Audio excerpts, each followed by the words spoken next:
Okay, you're going to listen to this nonfiction story. It's a STAR practice. So please listen to the story and then go back and stop the recording and annotate. I suppose that everyone who's ever lived in India has some stories to tell about monkeys.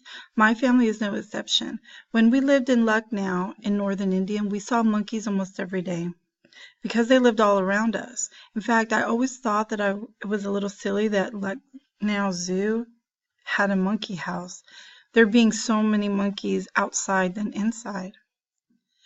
Mother kept a large bowl of fruit on the buffet in the dining room of our home. Depending on the season, the bowl held mangoes, sweet limes, pomegranates, guava, papaya, or custard apples, as well as apples, bananas, oranges, which were really tangerines, but we called them oranges.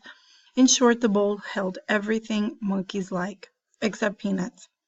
One morning Mother came walking in from the back garden, through the veranda and past the kitchen. She had picked several roses and thought it would look nice in a vase placed beside the fruit bowl.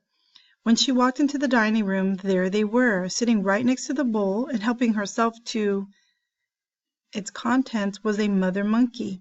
All around her on the buffet and across the dining room table were about a dozen baby monkeys. The mother monkey probably had nieces and nephews besides her own children. Monkeys tend to share their young, and they were all being quite still and orderly, not chatting or fighting as you might expect. The mother monkey looked over each piece of fruit as she took it from the bowl, and handed it ever so carefully to the baby monkey in front of her. As that little one moved aside, the entire group moved up a place, and the next baby monkey reached out for the morning's meal.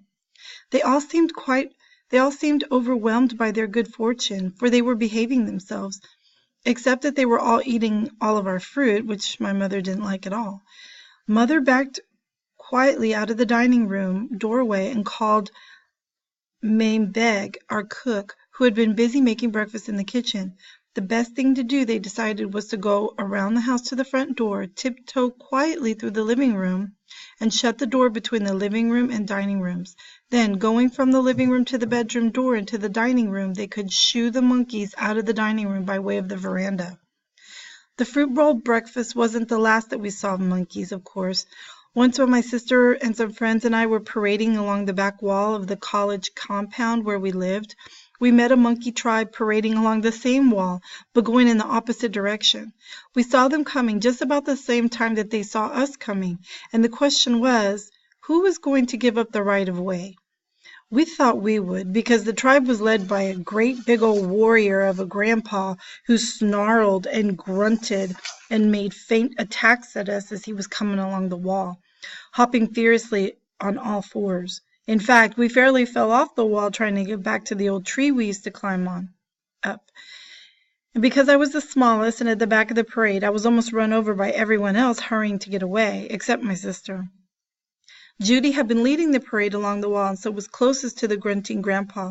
There was only one thing to do to give the rest of the time to get away, and Judy did it. She bent over until her curled up hands touched the top of the wall.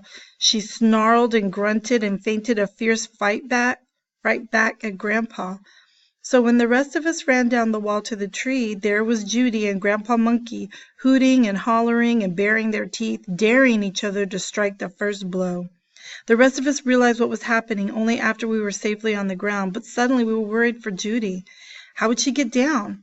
But Judy managed to back slowly away from Grandpa and his followers until she too was able to slide down our tree and run with the rest of us down across the back lawn to safety. Okay, so pause this video and I want you to start annotating.